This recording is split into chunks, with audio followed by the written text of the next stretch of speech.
नमस्कार मेरे प्यारे मित्रों, आप सभी का गुरुकुल डिफेंस एकेडमी में हार्दिक स्वागत और अभिनंदन।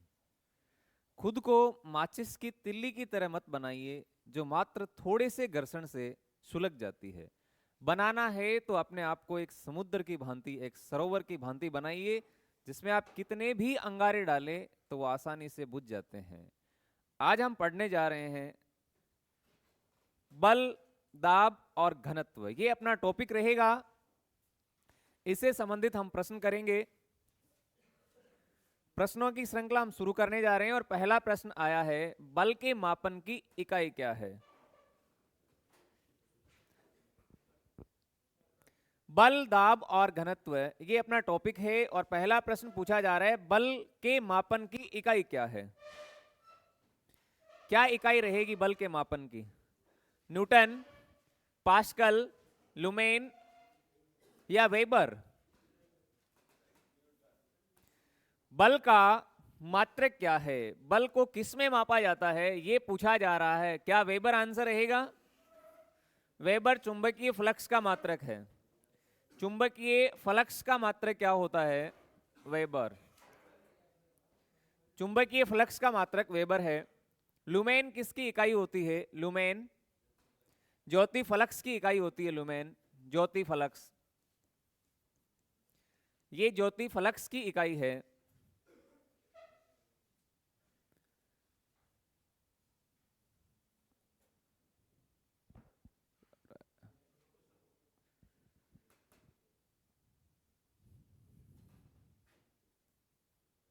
ज्योति फ्लक्स की इकाई का नाम रहेगा लुमेन।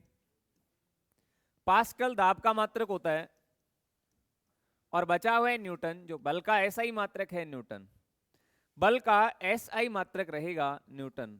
ये इस प्रश्न का आंसर है न्यूटन। देखें आप, इस प्रश्न को पूछा गया था बल के मापन की इकाई क्या है। इस प्रश्न का जवाब रहेगा न्यूटन। एक न्यूटन में कितने डाइन होते हैं? एक न्यूटन में 10 की घात 5 डाइन होते हैं। और आपसे पूछा जाए यदि अर्ग की संख्या कितनी होती है, तो एक न्यूटन में 10 की घात 7 अर्ग होते हैं। सवाल था बल के मापन की इकाई कौन सी है?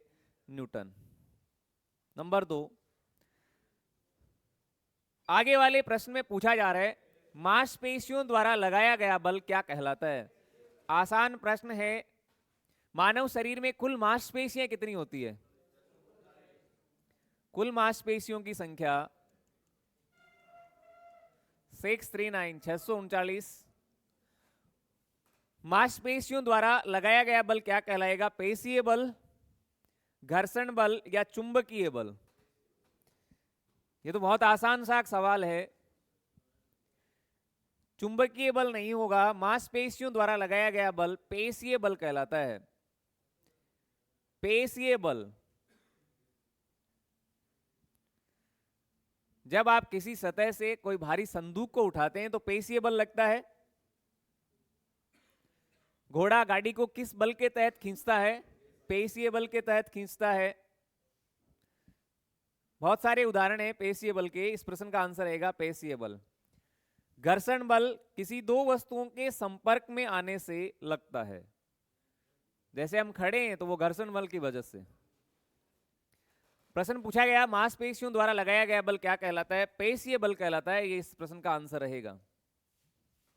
नंबर 3, किसी सतह के एकांक क्षेत्रफल पर लगने वाला बल क्या कहलाता है? ये किसी की परिभाषा है। किसी सतह के एकांक क्षेत्रफल पर लगने वाला बल क्या दाब कहलाता है, या घनत्व कहते हैं, या ऊर्जा कहते हैं, या फिर ये सभी? आंसर क्या रहेगा इस प्रश्न का जवाब? किसी सतह के एकांक क्षेत्रफल पर लगने वाला बल क्या कहलाता है? P बराबर क्या लिखेंगे? प्रेशर। P का अर्थ है प्रेशर और इक्वल टू क्या होगा? F upon A। किसका फॉर्मूला है ये प्रेशर है और प्रेशर को क्या लिखा जाता है? दाब। और दाब बराबर F का मतलब फोर्स है, तो ये बल हो गया। और ए क्या है, ये क्षेत्रफल है। तो ये दाब का सूत्र भी है, दाब बराबर बल बटा क्षेत्रफल। किसी सतह के एकांक क्षेत्रफल पर लगने वाला बल, एकांक क्षेत्रफल पर लगने वाला बल क्या कहलाता है, दाब कहलाता है। ये इस प्रश्न का आंसर रहेगा, दाब। दाब इस प्रश्न का उत्तर रहेगा। ऊर्जा किसे कहते हैं, ऊर्जा कार्य करने की क्षमता, कार्य करने की क्षमता ऊर्जा कहलाती है। और पूछा जाए कि ऊर्जा का मात्रक क्या है, फिर आंसर रहेगा जूल। ऊर्जा का मात्रक होता है जूल। ये था प्रश्न, किसी सतह के एकांक क्षेत्रफल पर लगने वाला बल क्या कहलाता है, दाब कहलाता है। और दाब का मात्रक क्या होता है, पास्कल। दाब का मात्रक होता है पास्कल। तो बहुत सारे प्रश्न निकल के आ रहे हैं। नेक्स्ट, दाब किस प्रकार की राशि है, दाब किस प्रकार की राशि है पूछा जा रहा है। क्या ये सदिश राशि है या फिर अदिश राशि है या दोनों ही नहीं है, क्या आंसर रहेगा इसका, दाब किस प्रकार की राशि है। सदिश और अदिश राशियां, ऐसी राशि जिसमें दिशा की आवश्यकता होती है वो सदिश राशियां हैं, और जिसमें दिशा की आवश्यकता नहीं होती वो अदिश राशियां हैं। सदिश राशियां पहले भी हमने बताया है, विषुवत बल, विषुवत बल याद हो गया होगा, विस्थापन है, विस्थापन है। वैसे आप वेग निकाल लीजिए, वेग है, और तय से बनेगा त्वरण, और ये बच रहा है बल। क्या इसमें आया है इस प्रश्न का आंसर, दाब किस प्रकार की राशि है, वेग, बल, त्वरण और विस्थापन, ये सभी सदिश राशियां हैं। इनमें नहीं आ रहा है, इसका मतलब दाब एक अदिश राशि है। दाब क्या रहेगी, एक अदिश राशि है। नेक्स्ट, वायुमंडलीय दाब का ऐसा ही मात्रक क्या है, क्या आंसर रहेगा इसका, वायुमंडलीय दाब का ऐसा ही मात्रक, बार, ये बार है, न्यूटन प्रति मीटर है, मीटर क्यूब है, या टेस्ला है, क्या आंसर रहेगा इसका। वायुमंडलीय दाब का मात्रक पूछा जा रहा है, क्या है। देखते हैं टेस्ला किसकी यूनिट है, टेस्ला किसकी इकाई है, चुंबकीय क्षेत्र की तीव्रता, चुंबकीय क्षेत्र की तीव्रता, टेस्ला, चुंबकीय क्षेत्र की तीव्रता को किसमें मापा जाता है, टेस्ला में मापा जाता है। मीटर क्यूब किसकी यूनिट है, आयतन, आयतन का मात्रक होता है मीटर क्यूब। इसके अलावा न्यूटन प्रति मीटर दे रखा है, ये पृष्ठ तनाव का है, पृष्ठ तनाव का मात्रक न्यूटन प्रति मीटर है। और पूछा गया था वायुमंडलीय दाब का मात्रक क्या है, तो ये बार रहेगा। वायुमंडलीय दाब का मात्रक बार होता है। वायुमंडलीय दाब का मात्रक क्या रहेगा, बार। ये इस प्रश्न का जवाब है। पुनः देखें, टेस्ला चुंबकीय क्षेत्र की तीव्रता की इकाई होती है, मीटर क्यूब आयतन की इकाई है, न्यूटन प्रति मीटर पृष्ठ तनाव की इकाई है, और वायुमंडलीय दाब का ऐसा ही मात्रक बार होता है। नेक्स्ट दीजिए इस प्रश्न का उत्तर, क्या आंसर रहेगा, जल के उत्प्लावक बल के सर्वप्रथम अध्ययनकर्ता कौन है। उत्प्लावन बल किससे संबंधित होता है, तरल पदार्थों से। उत्प्लावन बल किससे संबंधित होता है, तरल पदार्थों से। और तरल पदार्थों के बारे में जानकारी देने वाला वैज्ञानिक कौन है, यह पूछा जा रहा है। आर्किमिडीज, न्यूटन, केपलर और डाल्टन। चार ऑप्शन आपके सामने, आंसर दीजिए। जल के उत्प्लावक बल के सर्वप्रथम अध्ययनकर्ता कौन है। डाल्टन ने क्या किया था,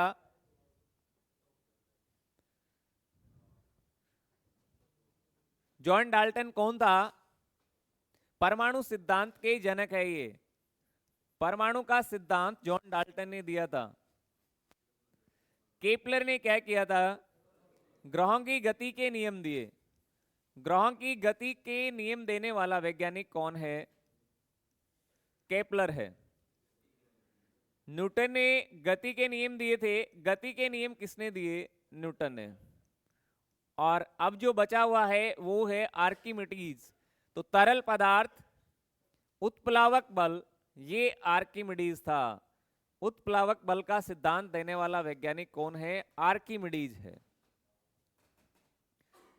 तरलता, किस प्रकार कोई वस्तु पानी में डूब जाती है और किस प्रकार कोई वस्तु पानी में तैरती है, तो ये सभी इस पर अध्ययन करने वाला वैज्ञानिक आर्किमिडीज है। कीजिए, आप नोट कीजिए, जल के उत्प्लावक बल के सर्वप्रथम अध्ययनकर्ता आर्किमिडीज को कहा जाता है। न्यूटन ने गति के नियम दिए और केपलर ने ग्रहों की गति के नियम दिए, और डाल्टन को कहा जाता है परमाणु सिद्धांत का जनक। चले आगे। प्रश्न संख्या 7, बहुत आसान सा प्रश्न है। इलेक्ट्रॉन नाभिक के चारों ओर चक्कर लगाते, पूछा जा रहा है इलेक्ट्रॉन नाभिक के चारों ओर, ये परमाणु है, और एक परमाणु के नाभिक में क्या पाए जाते हैं? प्रोटॉन और न्यूट्रॉन। नाभिक के अंदर पाए जाते हैं प्रोटॉन और न्यूट्रॉन। यहां पूछा जा रहा है इलेक्ट्रॉन नाभिक के चारों ओर चक्कर लगाते हैं, किस बल के तहत लगाते हैं? तो पहला प्रश्न तो यही बना कि इलेक्ट्रॉन नाभिक के बाहर चक्कर लगाते हैं। ये इलेक्ट्रॉन है जो इनके बाहर चक्कर लगाते रहते हैं। इलेक्ट्रॉन की प्रकृति ऋण आवेशित होती है, ये भी आपको मालूम होना चाहिए। इलेक्ट्रॉन हमेशा नेगेटिव चार्ज का होता है, ऋण आवेशित होता है। प्रोटॉन हमेशा पॉजिटिव होता है, धन आवेशित होता है। और न्यूट्रॉन पर कोई चार्ज नहीं होता, ये हमेशा उदासीन होता है। तो इन प्रश्नों को भी आप ध्यान रखिए। इलेक्ट्रॉन नाभिक के चारों ओर चक्कर किस बल के तहत लगाएगा? अभिकेंद्रीय अपकेंद्रीय बल, अभिकेंद्रीय बल, विद्युत चुंबकीय बल, या फिर इनमें से कोई नहीं है? क्या आंसर रहेगा? यदि कोई वस्तु केंद्र से परे हटती है, दूर भागती है, तो वो अपकेंद्रीय होता है। लेकिन ये नाभिक के चारों ओर ही चक्कर लगा रहे हैं, अभिकेंद्रीय बल। इलेक्ट्रॉन नाभिक के चारों ओर चक्कर लगाते हैं अभिकेंद्रीय बल के द्वारा। इलेक्ट्रॉन नाभिक के चारों ओर चक्कर किस बल के तहत लगाते हैं? अभिकेंद्रीय बल। दही में से यदि आपको मक्खन अलग करना है, फिर किस बल का प्रयोग करेंगे? बड़ा इंपॉर्टेंट सवाल है। दही में से मक्खन को अलग करने की विधि या बल अपकेंद्रीय बल होता है, क्योंकि वो केंद्र से परे हटता है। लेकिन ये केंद्र की ओर है तो अभिकेंद्रीय बल रहेगा।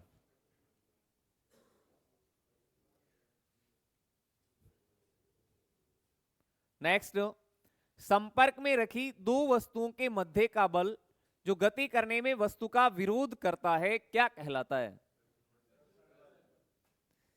कौन सा बल है जो गति का विरोध करता है? क्या रहेगा इस प्रश्न का जवाब? घर्षण बल, संतुलित बल, असंतुलित बल, या नॉट? बिल्कुल ठीक है, घर्षण बल हमेशा गति का विरोध करता है। यदि घर्षण बल नहीं हो तो हम यहां लिख नहीं सकते। यदि घर्षण बल नहीं उपस्थित होता तो हम खड़े नहीं रह सकते, आप बैठ नहीं सकते, चल नहीं सकते। ये सभी घर्षण बल के ही कारण संभव है।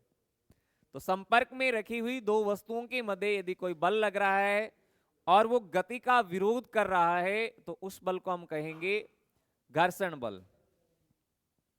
घर्षण बल हमेशा गति का विरोध करता है। दो वस्तुओं के संपर्क में यह बल लगता है हमेशा। चले आगे।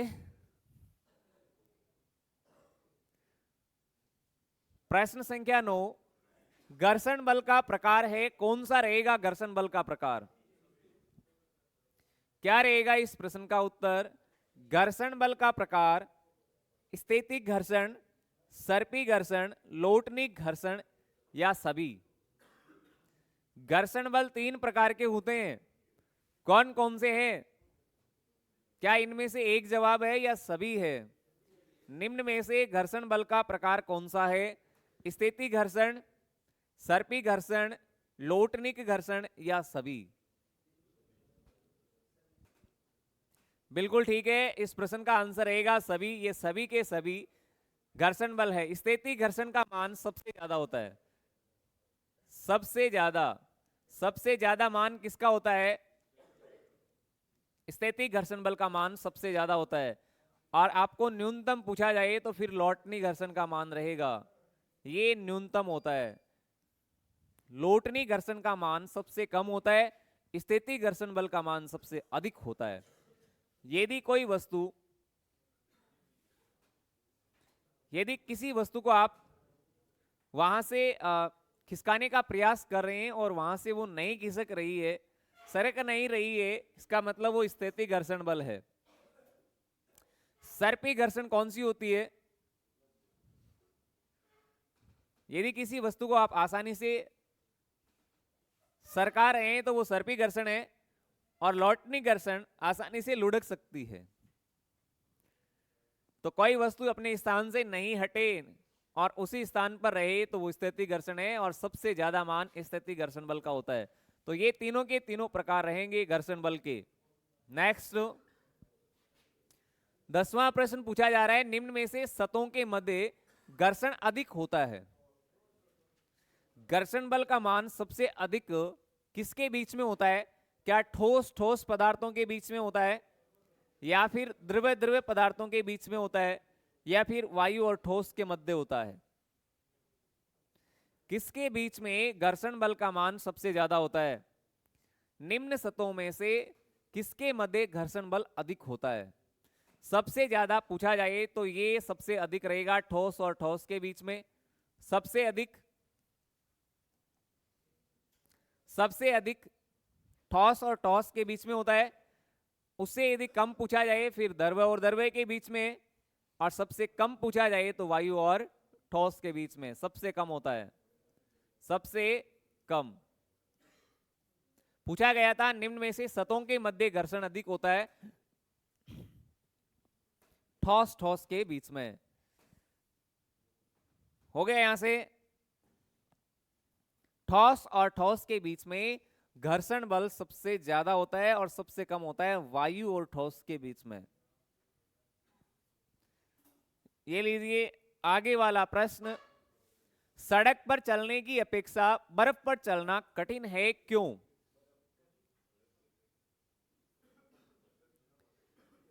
सड़क पर चलने की अपेक्षा बर्फ पर चलना कठिन है, क्यों? सड़क पर आप आसानी से चल सकते हैं लेकिन बर्फ पर नहीं, ऐसा क्यों? ऑप्शन के अनुसार बर्फ सड़क से सख्त होती है।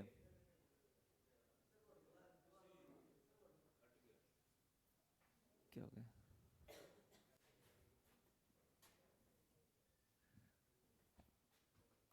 क्या आंसर रहेगा?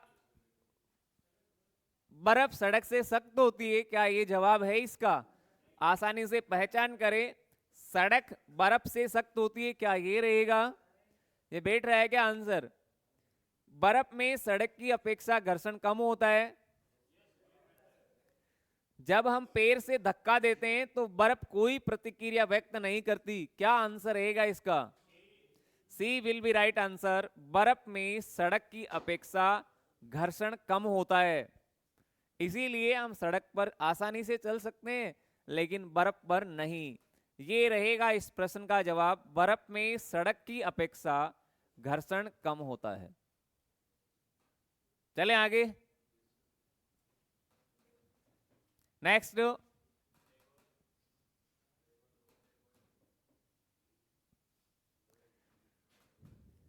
लोहे की कील पारे में तैरती है जबकि पानी में डूब जाती है, ऐसा क्यों?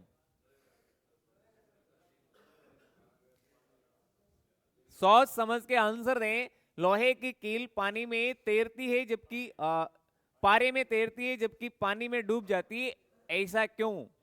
या ऐसा कहे, लोहे की कील पानी में डूब जाती है जबकि कागज से बनी नाव पानी में तैरती है, क्या आंसर रहेगा इसका? 12 नंबर सवाल पूछा जा रहा है, लोहे की कील पारे में तैरती है जबकि पानी में डूब जाती है, ऐसा क्यों होता है? पारा पानी से भारी है? नहीं है। लोहे का भार पानी से अधिक तथा पारे से कम होता है? या सी में पूछा जा रहा है लोहे का घनत्व पानी से अधिक तथा पारे से कम होता है? सी इस प्रश्न का उत्तर रहेगा। लोहे का घनत्व अधिक होता है पारे की तुलना में, इसलिए लोहे की कील है वो पानी में डूब जाती है जबकि पारे में तैरती है। ये रहा इस प्रश्न का जवाब। लोहे का घनत्व पानी से अधिक तथा पारे से कम होता है। करें, आप नोट करें इसको। यदि पूछा जाए लोहे की कील पानी में तैरती डूब जाती है जबकि कागज से बनी नाव पानी में तैरती है, ऐसा क्यों?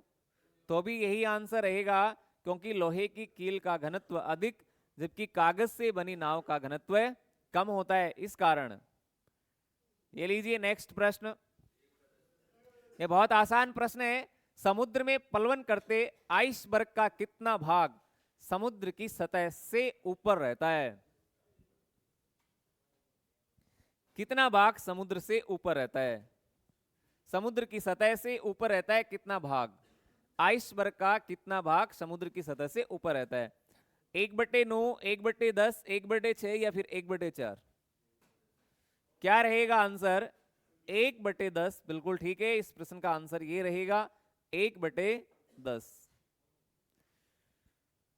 1/10 इस प्रश्न का जवाब रहेगा। समुद्र में पलवन करते आइसबर्ग का कितना भाग समुद्र की सतह से ऊपर रहता है? 1/10 भाग। चलते हैं आगे वाले प्रश्न में। कीजिए, नोट कीजिए।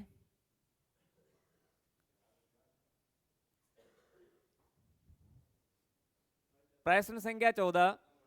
हवाई जहाज से यात्रा करते समय पेन से स्याही निकलने लगती है, ऐसा क्यों? जब हवाई जहाज में यात्रा करते हैं तो पेन से स्याही निकलने की संभावना बनी रहती है, ऐसा क्यों है? वायु दाब में कमी के कारण,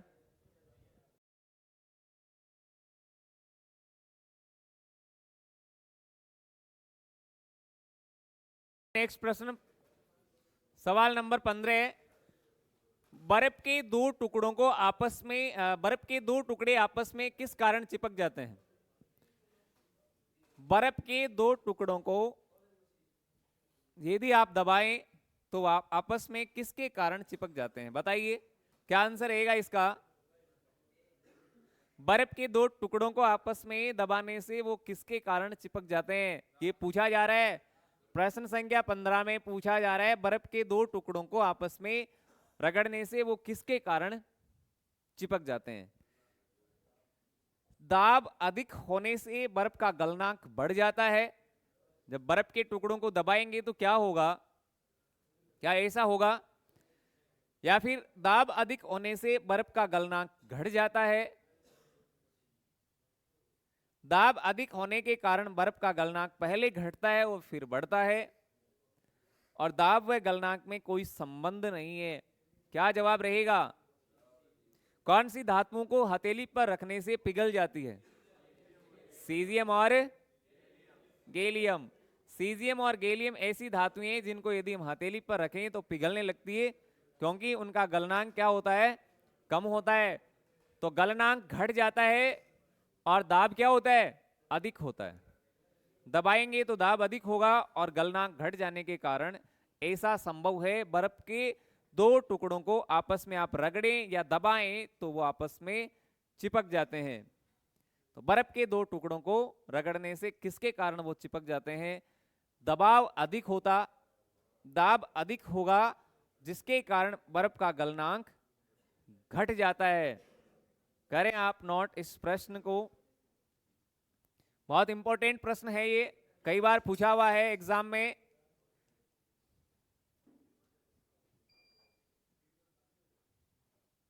हो गया? यहां से क्लियर है? नेक्स्ट, प्रेशर कुकर में खाना जल्दी पकता है, क्यों? किसके कारण प्रेशर कुकर में खाना जल्दी पकता है? क्या आंसर रहेगा इसका? अधिक दाब पर पानी का कम तापक्रम पर उबलने लगता है। प्रेशर कुकर में खाना जल्दी पकता है, इसका कारण क्या रहेगा? अधिक दाब पर पानी। नेक्स्ट प्रश्न, सवाल नंबर 15। बर्फ के दो टुकड़ों को आपस में बर्फ के दो टुकड़े आपस में किस कारण चिपक जाते हैं? बर्फ के दो टुकड़ों को यदि आप दबाएं तो आप आपस में किसके कारण चिपक जाते हैं? बताइए क्या आंसर रहेगा इसका? बर्फ के दो टुकड़ों को आपस में दबाने से वो किसके कारण चिपक जाते हैं, ये पूछा जा रहा है। प्रश्न संख्या 15 में पूछा जा रहा है बर्फ के दो टुकड़ों को आपस में रगड़ने से वो किसके कारण चिपक जाते हैं? दाब अधिक होने से बर्फ का गलनांक बढ़ जाता है। जब बर्फ के टुकड़ों को दबाएंगे तो क्या होगा? क्या ऐसा होगा? या फिर दाब अधिक होने से बर्फ का गलनांक घट जाता है। दाब अधिक होने के कारण बर्फ का गलनांक पहले घटता है और फिर बढ़ता है, और दाब व गलनांक में कोई संबंध नहीं है। क्या जवाब रहेगा? कौन सी धातुओं को हथेली पर रखने से पिघल जाती है? सीजियम और गैलियम। सीजियम और गैलियम ऐसी धातुएं हैं जिनको यदि हम हथेली पर रखें तो पिघलने लगती है, क्योंकि उनका गलनांक क्या होता है? कम होता है। तो गलनांक घट जाता है और दाब क्या होता है? अधिक होता है। दबाएंगे तो दाब अधिक होगा और गलनांक घट जाने के कारण ऐसा संभव है बर्फ के दो टुकड़ों को आपस में आप रगड़ें या दबाएं तो वो आपस में चिपक जाते हैं। तो बर्फ के दो टुकड़ों को रगड़ने से किसके कारण वो चिपक जाते हैं? दबाव अधिक होता, दाब अधिक होगा, जिसके कारण बर्फ का गलनांक घट जाता है। करें आप नोट इस प्रश्न को, बहुत इंपॉर्टेंट प्रश्न है ये, कई बार पूछा हुआ है एग्जाम में।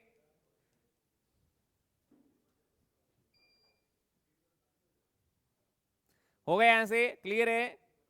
नेक्स्ट, प्रेशर कुकर में खाना जल्दी पकता है क्यों? किसके कारण प्रेशर कुकर में खाना जल्दी पकता है? क्या आंसर रहेगा इसका? अधिक दाब पर पानी का कम तापक्रम पर उबलने लगता है। प्रेशर कुकर में खाना जल्दी पकता है, इसका कारण क्या रहेगा? अधिक दाब पर पानी